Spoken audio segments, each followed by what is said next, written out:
Bismillahirrahmanirrahim. Assalamualaikum warahmatullahi wabarakatuh. Apa kabar? Merdeka. Ya, sahabat sinergi dimanapun Anda berada, seringkali ketika kita sedang presentasi ataupun menjelaskan tentang bisnis ini, ada satu pertanyaan yang sering membuat kita kehilangan kata-kata, kehilangan kalimat, kehilangan gairah, bahkan langsung down. Apa itu? Ketika ditanya, ini MLM ya? Kebanyakan mereka yang ketika ditanya seperti itu langsung drop, langsung down, langsung kehilangan kalimat. Karena apa? Karena rata-rata mereka juga masih menyimpan paradigma negatif, masih menyimpan image negatif di dalam dirinya tentang bisnis MLM. Kalau dia tidak menyimpan image negatif tentang bisnis MLM, mungkin dia tidak akan down dengan pertanyaan seperti itu. Itu adalah pertanyaan yang biasa sebenarnya.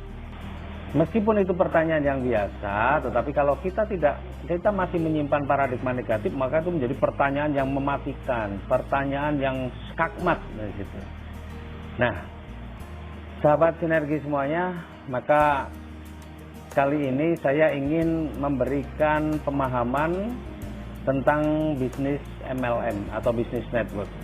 Ya, sebenarnya kadang-kadang ketika orang bertanya, ini MLM ya?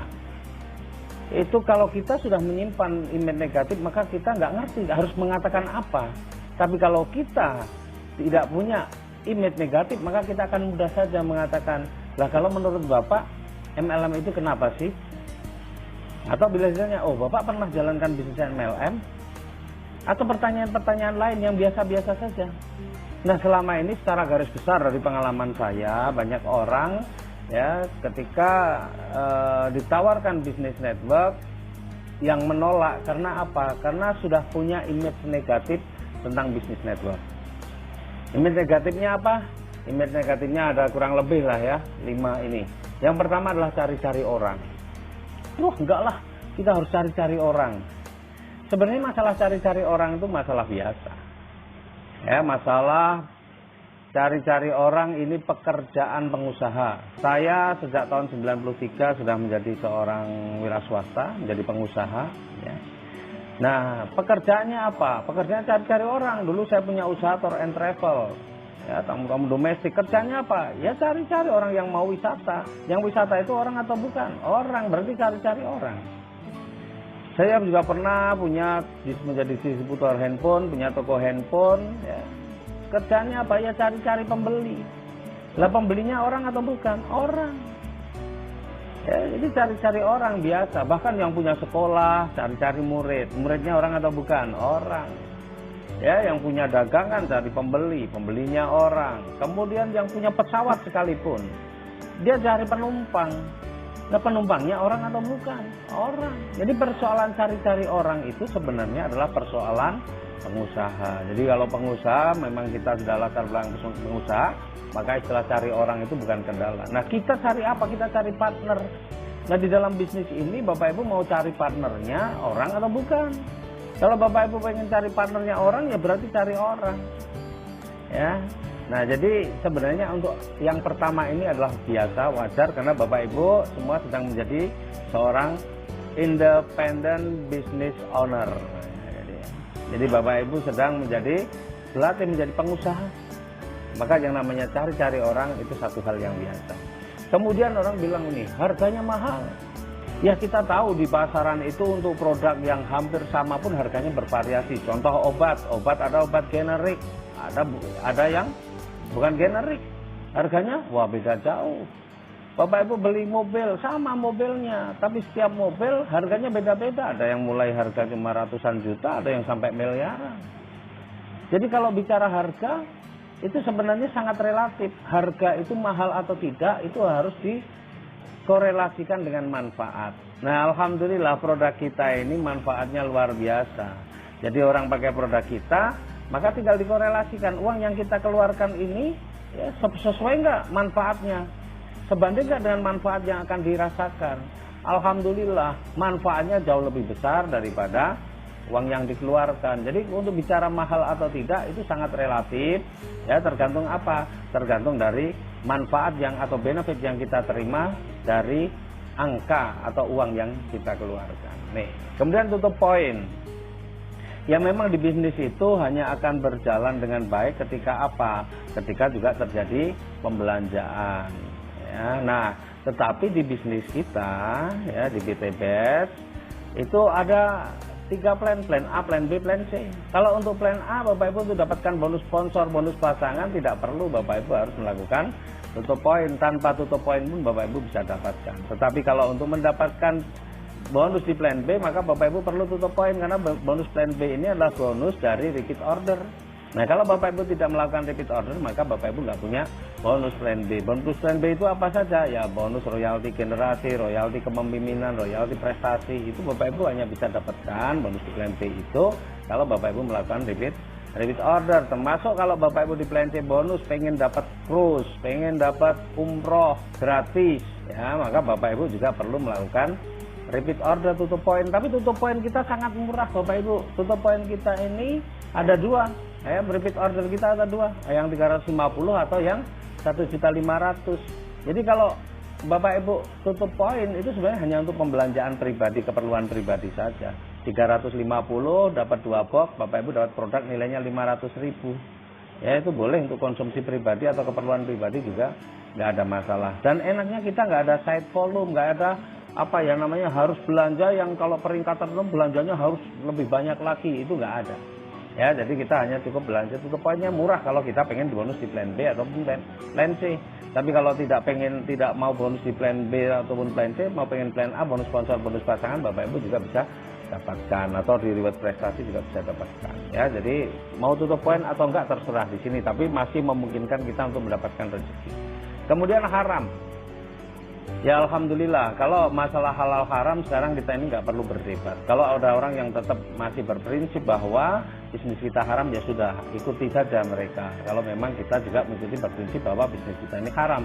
Tapi bagi mereka yang mengatakan bahwa bisnis halal, faktanya kita sudah mendapatkan fatwa dari Majelis Ulama Indonesia. Dan tentunya sekarang ini salah satu lembaga yang masih dipercaya untuk mengeluarkan fatwa dan diikuti oleh masyarakat Indonesia apa? Ya, Majelis Ulama Indonesia. Jadi Anda mau ikuti fatwanya siapa terserah Anda saja, tetapi fatwa yang berlaku secara nasional itu adalah fatwa dari Majelis Ulama Indonesia. Nah, sekarang bicara tentang yang kelima nih, menguntungkan yang di atas. Nah, ini kalau bicara menguntungkan yang di atas, ini memang analisanya panjang. Ya, Bapak Ibu perlu tahu bahwa bisnis MLM itu adalah sistem pemasaran. MLM itu bukan bisnisnya, MLM itu sistem pemasaran. Jadi di dalam bisnis pada umumnya, itu cara memasarkannya secara garis besar terbagi 2. Jadi begini, saya mau gambarkan secara sederhana saja. Ya. Nah, bisnis, ya, ini sistem pemasaran, itu bisnis itu perlu dipasarkan untuk bisa berkembang. Kalau nggak dipasarkan, ya tidak akan jalan bisnis itu. Nah, cara pemasarannya ada 2 secara garis besar. Yang pertama adalah dengan cara konvensional. Konvensional, ya. Nah, di bisnis konvensional ini, ya, seperti kita tahu dari pabrik, kalau kita misalnya contoh nih air mineral, ya, kita lihat ada truk yang membawa air mineral, terus kemudian kita stop, kita mau beli, boleh nggak? Nggak boleh.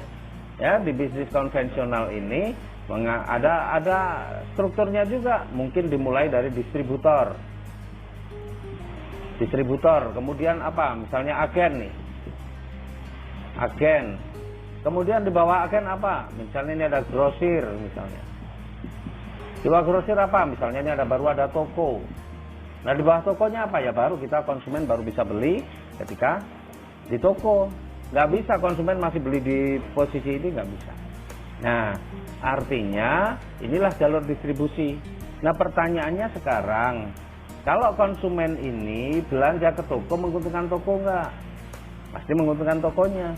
Kalau toko ini belanja ke grosirnya, menguntungkan grosir nggak? Menguntungkan grosirnya. Grosir belanja ke agennya, dapat menguntungkan agen nggak? Menguntungkan. Agen belanja ke distributor, menguntungkan distributor nggak? Distributor menguntungkan perusahaan nggak? Menguntungkan. Ini menguntungkan yang di atas nggak? Ya iya. Ya, jadi menguntungkan yang di atas nggak hanya di bisnis network, bisnis MLM, bahkan di konvensional pun juga menguntungkan yang di atas. Nah, sekarang pertanyaannya, kira-kira nih toko ini laris tapi bisa mengalahkan grosirnya nggak? nggak akan bisa mengalahkan grosir. Grosir selaras grosir nggak akan mengalahkan agennya. Agen selame-ramenya agen nggak akan mengalahkan distributornya. Artinya untuk bisa mengalahkan yang di atas mungkin nggak. Ya kemungkinan itu selalu ada, tapi kemungkinannya sangat kecil. Dan kalau kita lihat ya, kalau kita berbisnis konvensional ini modalnya besar nggak? Kalau pengen hasilnya besar, pasti modalnya besar. Resikonya besar nggak? Wow, luar biasa, resikonya juga besar. Makanya sebenarnya di bisnis konvensional ini, ya saya sendiri pelaku konvensional, banyak orang yang kemudian kelihatannya penghasilannya besar, tapi ending-endingnya pada bangkrut, rumah disita, keluarganya berantakan, ada yang masuk penjara dan sebagainya. Ada nggak kita pernah dengar orang yang, wah saya trauma dengan konvensional? Nggak ada. Mereka tahu bahwa resiko berbisnis itu selalu ada seperti ini. Bahkan resiko yang dipertaruhkan itu bukan hanya sekedar uang puluhan juta, miliaran. Bahkan rumahnya dijadikan agunan, apa yang dia punya jadi keagunan. Ya, sehingga sering kita lihat orang yang tadinya kaya raya tiba-tiba bangkrut. Kenapa? Karena dia menjalani dengan pinjaman, hutang uang pinjaman, dan ternyata bisnisnya mengalami kendala sehingga apa? Berisiko terhadap banyak. Ya, jadi ini modalnya besar, risikonya besar. Yang bawah menguntungkan yang di atas, iya. Yang bawah mengalahkan di atas, agak sulit. Ini bisnis konvensional. Jadi menguntungkan yang di atas bukan monopoli dari bisnis MLM. Bahkan sebenarnya nih orang bekerja juga itu menguntungkan yang di atas. Seandainya Bapak Ibu jadi karyawan, kalau Bapak Ibu rajin, menguntungkan nggak kepala seksinya? Ya kepalanya beruntung. Kalau kepala seksinya apa karyawannya pada nggak jalan semua, kepala seksinya bisa dicopot jabatannya. Kepala seksinya bekerja dengan baik, menguntungkan kepala dinas misalnya. Kepala dinasnya bekerja dengan baik, mungkin bisa menguntungkan pejabat di atasnya. Ya karena semua itu, sistem itu memang begitu Bapak Ibu. Ya. Nah jadi ada masalah apa dengan kita menguntungkan yang di atas? Sebenarnya nggak ada masalah, karena sesungguhnya memang sebaik-baik manusia itu yang memberikan manfaat bagi orang lain. Nah kalau kita memberikan manfaat pada orang lain, maka sebenarnya tidak perlu juga kita mempersoalkan. Ya. Nah pertanyaan yang paling utama itu mestinya itu merugikan atau tidak. Nah nanti kita lihat bisnis kita merugikan atau tidak. Ya jadi masalah menguntungkan yang di atas, lagi ini bukan monopoli bisnis network, tapi ini bisnis konvensional juga menguntungkan yang di atas. Kemudian bisnis ini juga akan dipasarkan yang kedua dengan cara apa? Dengan cara network jaringan. Banyak nggak bisnis dipasarkan dengan cara jaringan? Wah, luar biasa, banyak sekali. Ya, tapi secara garis besar juga boleh kita bagi dua juga. Di sini ada yang namanya franchise. Di sini ada yang namanya MLM. Ya. Nah, franchise contohnya apa? Banyak sekali. Mulai dari restoran yang difranchise-kan, lembaga pendidikan yang difranchise-kan, minimarket yang difranchise-kan. Ya, itu modalnya besar nggak? Modalnya juga besar. Resikonya juga pasti besar. Ya. Nah, franchise ini juga tidak bisa Bapak Ibu, misalnya satu restoran internasional, Bapak Ibu langsung datang ke pusatnya pengen ambil franchise di kota Anda. Nggak akan bisa. Kenapa? Karena di franchise ini juga sudah ada penguasa tingkat nasionalnya, sudah ada. Franchisor tingkat nasional juga ada. Bahkan franchisor tingkat provinsi juga kadang ada, tingkat kabupaten kota juga ada. Bahkan ya, ada satu franchise yang di bidang pengiriman, paket pengiriman, itu sudah dibagi-bagi per kecamatan. Jadi ada yang sudah menguasai sampai tingkat kecamatan. Oh di sini boleh, di kelurahan ini boleh, di desa ini boleh. Oh di sini sudah nggak bisa, itu ada yang ada. Nah artinya ini juga franchise itu juga berjenjang juga. Nah pertanyaannya sekarang, kalau franchise yang di tingkat kecamatan anggaplah laris, menguntungkan yang di tingkat kabupaten enggak? Atau tingkat kota? Yang menguntungkan tingkat provinsi, menguntungkan tingkat nasional enggak? Ya pasti menguntungkan. Ini menguntungkan yang di atas. Jadi tidak ada masalah menguntungkan di atas, di franchise juga menguntungkan yang di atas. Nah kalau yang outlet di tingkat kecamatan laris kira-kira bisa mengalahkan outlet yang di tingkat kabupaten kota enggak? Ya enggak bisa. Bisa mengalahkan yang di tingkat provinsi? Ya tidak. Bisa mengalahkan yang di tingkat nasional? Ya berat. Ya artinya yang di bawah juga sulit untuk bisa mengalahkan yang di atas. Jadi sama-sama menguntungkan yang di atas, modalnya besar, risikonya besar, tapi kita juga sulit untuk bisa mengalahkan yang di atas. Nah sekarang kita lihat MLM. MLM ya, itu hanya ada, memang ada tingkatan-tingkatan, tapi biasanya MLM itu cuma apa? Cuma upline dan downline. nggak ada upline tingkat nasional, upline tingkat provinsi, upline tingkat kecamatan, nggak ada. Ya, cuma upline dan downline. Nah, pertanyaannya sekarang di MLM itu sebenarnya modalnya besar apa kecil? Hampir di semua MLM yang resmi, ya, yang resmi itu modalnya kecil, paling cuma jutaan, nggak ada yang ratusan juta, miliaran, nggak ada, paling cuma jutaan saja. Ya, ada yang ratusan ribu, macam-macam lah. Tapi modalnya kecil, sangat terjangkau. Berarti kalau modalnya kecil, resikonya juga kecil. Kalau resikonya kecil, berarti sebenarnya ini aman kalau kita mau berbisnis karena resikonya kecil. Nah, di MLM ini, ya, ini ada upline, kita kenal hanya istilah upline dan downline. Nah, kalau ketika downline ini berjalan atau menjalankan bisnis dengan bagus, menguntungkan upline nggak? Ya pasti menguntungkan upline.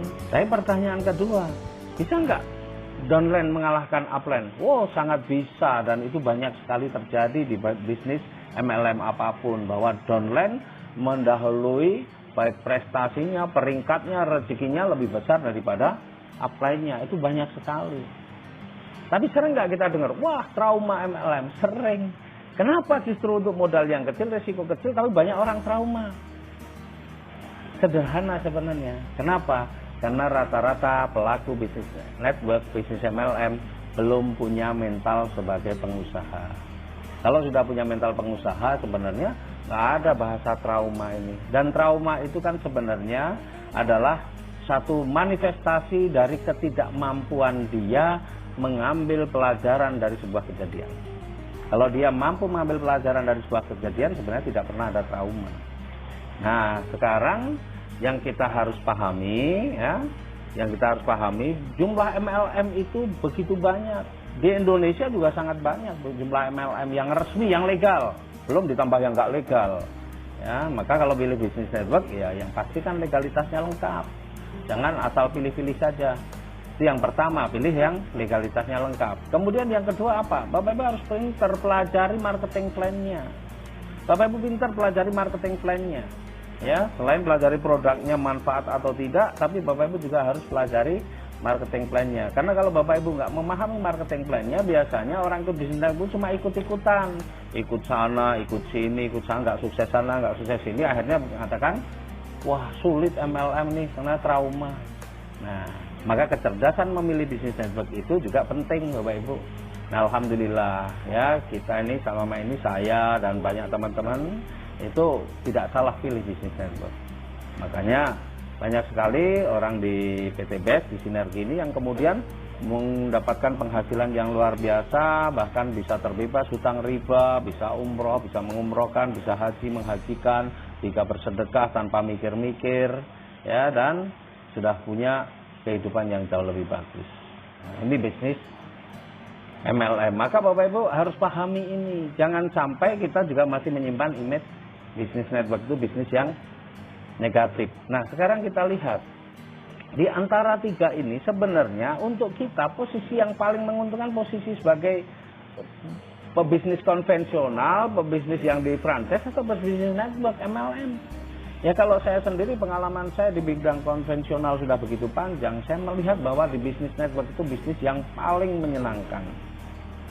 Kenapa? Ya, kita dulu punya usaha, punya banyak karyawan, tetapi bagaimana kita mensejahterakan karyawan kita begitu sulit. Untuk menaikkan gaji saja menghitungnya panjang sekali. Orang yang sudah bekerja pada saya bertahun-tahun, jarang yang punya kehidupan yang luar biasa. Tapi yang menarik di bisnis network ini, ya, kita jalankan bisnis kita yang tidak perlu waktu lama, terutama di PT BEST. Ini ternyata banyak sekali tim saya ini yang kemudian punya kehidupan yang jauh lebih bagus. Tidak perlu bertahun-tahun, bahkan hanya kurang dari 1 tahun juga sudah banyak. Yang 1 tahun juga banyak. Ya. Nah, artinya apa? Di bisnis network ini kita bisa mengangkat harkat martabat seseorang. Ya. Tetapi sekali lagi, Bapak Ibu harus pintar memilih bisnis jaringannya. Oke, nah nanti bagaimana kita melihat analisa bisnis? Saya ada materi sendiri tentang analisa bisnis. Supaya apa? Supaya Bapak Ibu nggak gampang terombang-ambing, pilih bisnis A, pilih bisnis B, besok hari ini, besok bisnis C lagi. Ini macam-macam ganti-ganti. Akhirnya apa? Bapak Ibu bukan ikut mensejahterakan teman-teman Bapak Ibu, tapi ikut menyengsarakan karena mengajak mereka pindah ke sana, pindah ke sini, pindah ke situ. Akhirnya mereka nggak pada sukses, cuma capek, sehingga akhirnya kalimat kapok saya, trauma saya dengan MLM itu akan muncul. Maka cerdaslah memilih bisnisnya. Oke, terima kasih. Salam sinergi, go berkah, no riba. Billahi taufiq wal hidayah. Assalamualaikum warahmatullahi wabarakatuh.